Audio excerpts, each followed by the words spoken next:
जय हिंद दोस्तों, मैं सूरज चौहान स्वागत करता हूं एक बार फिर आपके अपने यूट्यूब चैनल राज अकेडमी दीवा में। हमने एक चैप्टर की शुरुआत कर दी। चैप्टर का नाम था चैप्टर नंबर 7 ह्यूमन सेटलमेंट। उसके पार्ट 1 को हमने खत्म कर दिया था। इंडिया और ब्राज़ील के हमने ह्यूमन सेटलमेंट्स के बारे में बता दिया था। 2 टाइप के थे, न्यूक्लिएटेड एंड डिस्पर्स सेटलमेंट, दोनों हमने बता दिया था। उसी लेसन में हम आगे बढ़ेंगे। अब लोग सेटलमेंट कर चुके हैं तो इसी सेटलमेंट को हम क्या बोलते हैं, अर्बनाइजेशन बोलते हैं। क्या बोलते हैं, अर्बनाइजेशन। जब रूरल एरिया से लोग अर्बन एरिया की तरफ शिफ्ट होते हैं, ऐसी जगह पे जहाँ पे सारी फैसिलिटीज अवेलेबल होती है, तो उसी को बोलते हैं हम लोग अर्बनाइजेशन। क्लियर? तो आगे बढ़ते हैं। इससे पहले रफ कर देते हैं, ठीक है। इसके अंदर मैंने आपको ये नहीं बताया था, यहाँ पे ड्रॉट क्वाड्रिलेटरल है, वो भी आप ऐड कर देना, ठीक है। क्योंकि बहुत सारे फैक्टर्स थे जिसकी वजह से यहाँ पे डिस्पर्स सेटलमेंट थे, उसमें एक फैक्टर था ड्रॉट क्वाड्रिलेटरल। क्लियर? यहाँ पे क्यों थे लोग? क्योंकि यहाँ पे हॉट एंड ह्यूमिड क्लाइमेट था। क्लियर है? समझ में आया? देखिए फैक्टर्स बहुत सारे होते हैं, आप इतने भी फैक्टर लिखोगे तो भी बहुत है, ठीक है। मैप बना के अगर आपने एक्सप्लेन कर दिया तब तो फिर कोई बात ही नहीं है, ख़त्म। सारी चीज़ें एकदम बेहतरीन तरीके से आ जाएगी। क्लियर?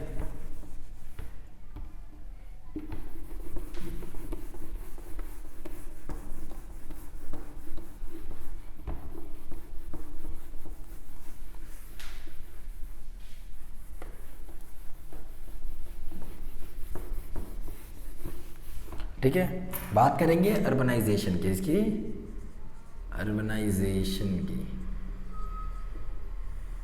ठीक है।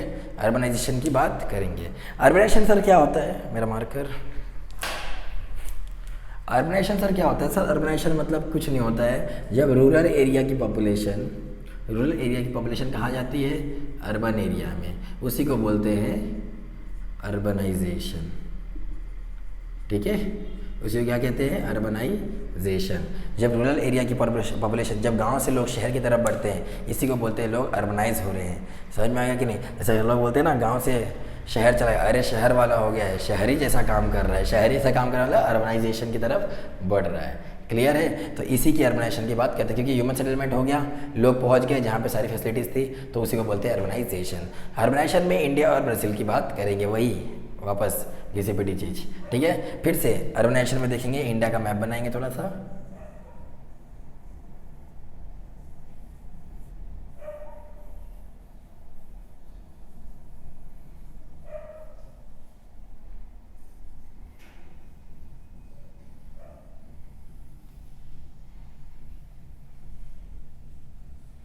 ठीक है, इंडिया का मैप बन गया। अब इस इंडिया के मैप के अंदर पहले मैं आपको ये बताऊंगा कि अर्बनाइजेशन होता क्या है, ये तो मैंने आपको बता दिया। अब मैं आपको थोड़ा से आंकड़े बताऊंगा, उस आंकड़े के ऊपर जरा सा आप ध्यान दे देना, ठीक है। अकॉर्डिंग टू 2011 सेंसस, क्यों 2011 सेंसस? क्योंकि 2021 का सेंसस नहीं हुआ है कोरोना की वजह से, पेंडेमिक की वजह से। 2011 सेंसस इंडिया में महज 31.16% अर्बनाइजेशन था। क्या था? अर्बनाइजेशन था, ठीक है, जो कि एक डेवलप्ड कंट्री से बहुत ही कम माना गया था। इतना कम यहाँ पे ये अर्बनाइजेशन था 2011 सेंसस के हिसाब से। उसी समय इंडिया में जो लोग अर्बनाइजेशन था, अब 31% अर्बनाइजेशन था। अब इस अर्बनाइजेशन में लोग रहते भी हैं, जब उनकी पॉपुलेशन बढ़ेगी तो वो हमें, उनकी जैसी पॉपुलेशन बढ़ी तो जिसकी वजह से हमें बहुत सारे न्यू टाउन्स बनाने पड़े, न्यू टाउन्स और सेंटर्स बनाने पड़े, बहुत सारे डेवलपमेंट लाना पड़ा वहाँ पे, जिसके वजह से इसने एक बूस्ट किया हमारे यहाँ पे अर्बनाइजेशन बढ़ाने को। क्लियर है? देखिए ध्यान दीजिए, 2011 में इंडिया की जो सेंसस थी, इंडिया का जो सेंसस था वो 31.16% था, किसमें? अर्बनाइजेशन में, ठीक है। और यही अर्बनाइज एरिया उस समय पे, उसी समय क्या हुआ, इसने एक बूस्ट किया। इनकी पॉपुलेशन भी तो बढ़ेगी ना, अब लोग यहाँ पे सिटी में रहते हैं, उनकी पॉपुलेशन बढ़ेगी। जब पॉपुलेशन बढ़ेगी तो ये इन्होंने फोर्स किया हमें क्या बनाने के लिए, नए नए टाउन्स और नए नए सेंटर्स, जिसकी वजह से हमारे यहाँ अर्बनाइजेशन थोड़ा सा और ग्रो किया। क्लियर है? इस ग्रो करने के कारण की वजह से जब हमने देखा कि ये ग्रो कहाँ पे किया है, तो पता चला कि भैया ये दिख रहा है आपको एक लाइन, बताओ इस लाइन का नाम क्या है? बिल्कुल सही, Tropic of Cancer, Tropic of Cancer, ठीक है।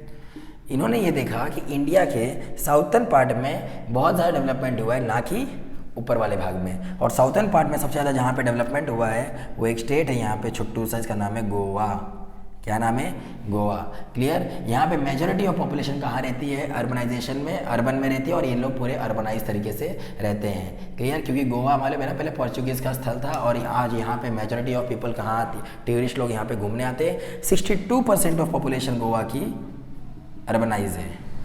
अर्बनाइजेशन में रहती है। क्लियर है? 62%। ये हमने स्टेट की बात की, किसकी बात की? स्टेट की बात की, तो गोवा नंबर 1 पे आया। अगर यूनियन टेरिटरीज की बात करें तो दिल्ली नंबर 1 पे आता है, वहाँ पे 80% पॉपुलेशन अर्बनाइज है, जो इसकी बात यहाँ पे हम कर रहे हैं। ठीक है, ये 80% यहाँ पे जो पॉपुलेशन है वो क्या है? अर्बनाइजेशन में रहती है। क्लियर? समझ में आ गया? अब देखोगे साउथर्न पार्ट में तो आपको बहुत सारे ऐसे जगह दिखेंगे, स्टेट दिखेंगे जो फुल्ली अर्बनाइज्ड है। ठीक है, मतलब अच्छे तरीके से अर्बन एरिया में आते हैं और अर्बनाइजेशन यहाँ पे बहुत है। पहला तो नंबर 1 गुजरात, दूसरा ले लो महाराष्ट्र, थोड़ा सा और बड़ा बना दूँ, थोड़ा सा और ले लो महाराष्ट्र, ये तो गोवा तो आ ही गया, नीचे ले लो केरला, तमिलनाडु। ठीक है, ऐसे बहुत सारे स्टेट्स हैं इधर नीचे साउथ में। आप और भी ले सकते हो, कर्नाटका, केरला, ये सब कर्नाटका, तमिलनाडु और आंध्र प्रदेश, तेलंगाना ले लो। अच्छे खासे डेवलप अर्बनाइज एरिया है। ठीक है, लेकिन आपके बुक में ये 2, 3 और 4, ये 5 दिया है। ठीक है, वहीं अगर आप नॉर्थ की तरफ बात करोगे तो बोलते हैं कि इतना ज़्यादा डेवलपमेंट नहीं है। नंबर 1 पे जम्मू कश्मीर है, दूसरे पे ले लो हिमाचल प्रदेश, तीसरे पे राजस्थान और चौथे पे बिहार ले लो, पाँचवें पे क्या ले लोगे? ये क्या बोलते हैं, इनका नाम क्या है?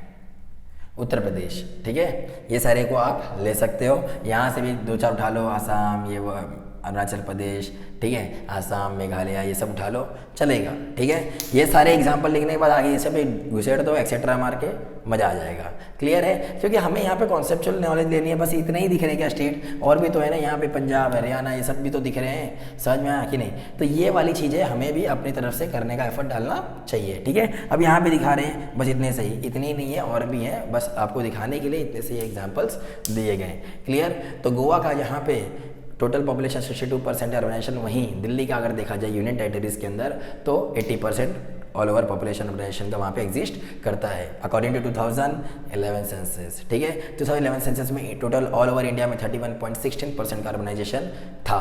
क्लियर? इतना आपको समझ में आ गया? ट्रॉपिक ऑफ कैंसर के अंदर बात करें इंडिया के अंदर तो साउथर्न पार्ट में ज़्यादा अर्बनाइजेशन एरिया है as compare to northern part. Clear? ये हमारे यहाँ का टोटल अर्बनाइजेशन का आंकड़ा था। इसी तरीके से आपको ये समझना था अर्बनाइजेशन एरिया। हमने आपको किसके बारे में, इसके बारे में बता दिया। अब आपको चलो आपको ये बताना है इंडिया के अंदर टोटल पॉपुलेशन अर्बनाइजेशन में कितना रहता था अकॉर्डिंग टू 2011 सेंसस? 31.16%। आपको तुरंत याद देना है। Clear? According to 2011 census India के अंदर 31.16% टोटल अर्बनाइजेशन एरिया था, लोग यहाँ पे रहते थे। क्लियर?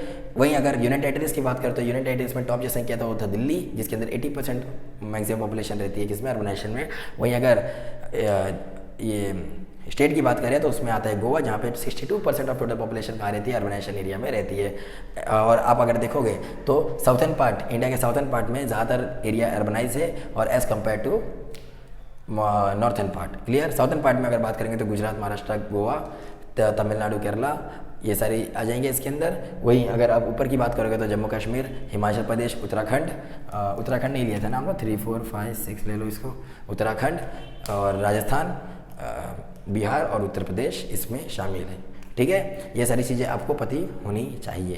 क्लियर? ये सारी चीज़ें हो गई थी, सारी हमने बात कर ली। इतना ही था आपका अर्बनाइजेशन इंडिया का। क्लियर? इतना आपको आंकड़ा समझ में आ गया? इतना ही बस आपको बताना था इंडिया का बारे में।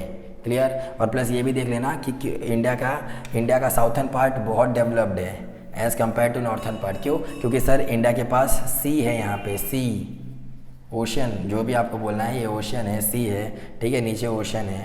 ठीक है, ये सारी चीज़ें हमें वर्ल्ड में इंटरनेशनल ट्रेड करने के लिए सपोर्ट करती हैं। एक ही कारण हमेशा ये नहीं होता है कि बारिश हो गई, पानी मिल गया तो बहुत कुछ हो गया, नहीं।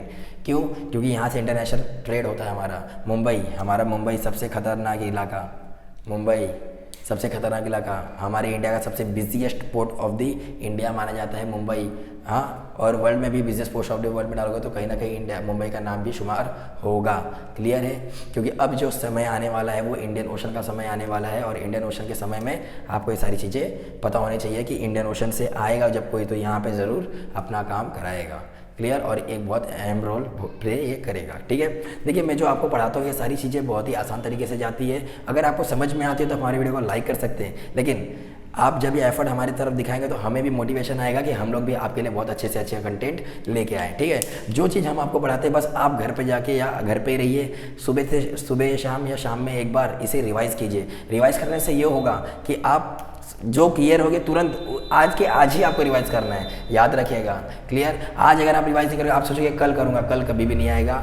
क्लियर है, आप अगर सोचोगे कल करूँगा तो जिसने किया कल दिन गए टल, जिसने किया परसों बीत गए बरसों, और जो करेगा आज वही करेगा राज। तो यही आपको समझ के चलना है कि आज नहीं तो कभी भी नहीं, आज करोगे तो राज करोगे भैया, कल करोगे तो टाल दिया जाएगा, कुछ भी नहीं होने वाला है। वो कहते हैं लोग कि हम कल कर लेंगे, कल करें, कल कभी भी नहीं आता है, ठीक है। जो करना है आज करना है, अगर आज ही आपने कर लिया तो समय समझ में आ जाएगा कि हाँ बहुत बेहतरीन तरीके से हमने तो उसे कंप्लीट कर ही लिया था। बाद में आप जब उसे देखोगे तो आपको तुरंत रिकॉल आ जाएगा। लेकिन अगर आज आपको समझ में आ गया और आप बोलोगे मेरे को तो सब आता है, घमंड कभी मत करना, घमंड करोगे तो कुछ नहीं होने वाला है। क्लियर, घमंड करोगे तो बोलोगे मैं कल कर लूँगा, कल देखोगे तो हाँ ये क्या है, कुछ समझ में नहीं आ रहा, फिर वीडियो देखना पड़ेगा। समझ में आ गया, एक बार वीडियो देखो, बाद में खुद से एक्सप्लेन करने की कोशिश करो, अपने आप आ जाएगा, दूसरों को भी पढ़ा सकते हो। क्लियर है, इतना क्लियर हुआ आपको। तो इंडिया का अर्बनाइजेशन, इंडिया, अरे मैंने तो लिखना ही भूल गया, भारत दैट इज़ इंडिया, ठीक है, भारत दैट इज़ इंडिया, हमने उसके बारे में पढ़ा। अब इसके बाद हम लोग थोड़ा सा अपना देखेंगे ब्राज़ील के बारे में इसके बाद वाले चैप्टर में। अगर आपको हमारा एफर्ट अच्छा लगा हो, हमारे वीडियो को लाइक कर सकते हैं, चैनल को सब्सक्राइब कर सकते हैं, राजा वीडियो को अपने दोस्तों में ज़्यादा से ज़्यादा शेयर कर सकते हो। मिलते हैं आपसे अगले पार्ट में, तब तक के लिए जय हिंद।